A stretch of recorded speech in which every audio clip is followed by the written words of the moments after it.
This video shows how to reverse engineer authentication and authorization abuse and apply security concepts into a legacy application. By creating a set of 4+1 views, we can discover vulnerabilities in the software that can be exploited. The next step is to transform an insecure legacy system into a secure target system. Before we inject security features into our source code, we need to draw a use case view showing a success scenario that demonstrates secure system behavior among all actors. We can see that a user, an employee, can enter his credential, and upon successful login, the user account is authenticated and authorized to view a specific page or resource. When a hacker, a malicious employee, attempts to modify the URL query string, the system will display a specific error message to the hacker. Now we create our secure process view. In the insecure process view, we spotted the exact location where the vulnerability occurs. At that location, we need to perform forms authentication and role-based authorization. When a hacker modifies the query string and attempts to view an unauthorized page, he or she will be redirected to an error page. In ASP.NET, there are three types of authentication: Windows, Forms, and Passport. Our approach is to use forms authentication with an additional role-based authorization. The idea behind this approach is to perform the authentication and authorization in order in 4 steps. This view shows how we can implement the forms authentication in the button click event in login.aspx. In order to build the forms authentication that supports roles, the first step is to create the authentication ticket. Once we create the ticket, we need to create an encrypted cookie. Note that the name of the cookie must match the configured name for the forms authentication in the web.config file. Otherwise, ASP.NET will not find the authentication ticket for the web application. Once we do that, we need to add the cookie to the outgoing response object.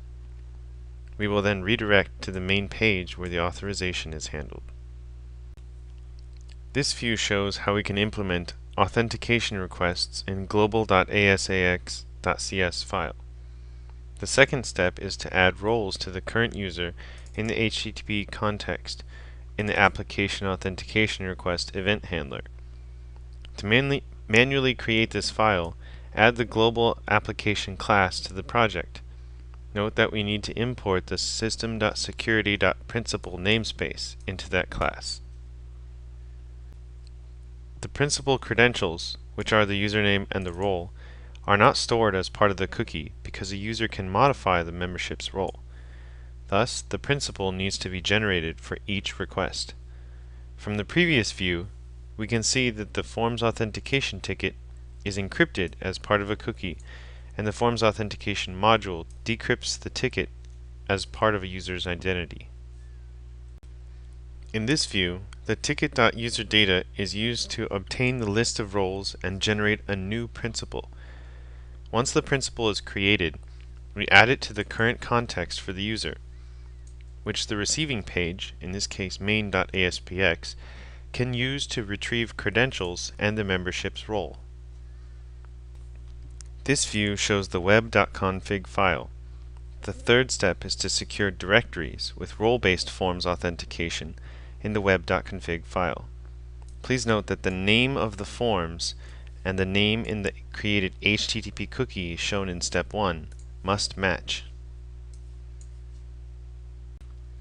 Once this authentication has been set up, we can manage the authorization by adding some more elements to the web.config file. Note that the web application creates relative paths, for instance default.aspx, using its root directory as the starting point. If we see the first location tag, the CEO is the name of the folder to be accessed by a user who has a CEO role. Deny user asterisk means that the application denies all users except those with the CEO role. The last step is to handle the page navigation based on the second step we implemented previously. In this part, we create a portal web page called main.aspx to show or hide context based on the roles. The iPrincipal interface has a method called isInRole, which takes the user's role as a string to be checked as an input parameter. Thus, all we have to do is enable the CEO link if the currently logged on user is a CEO, and so on. Now, when Mallory accesses the website and logs in as a manager, he is authorized and he can view the manager's page. But when he attempts to modify the query string to access the CEO's page, his attempt fails because he is not an authorized user. An error page saying that the path could not be found is displayed.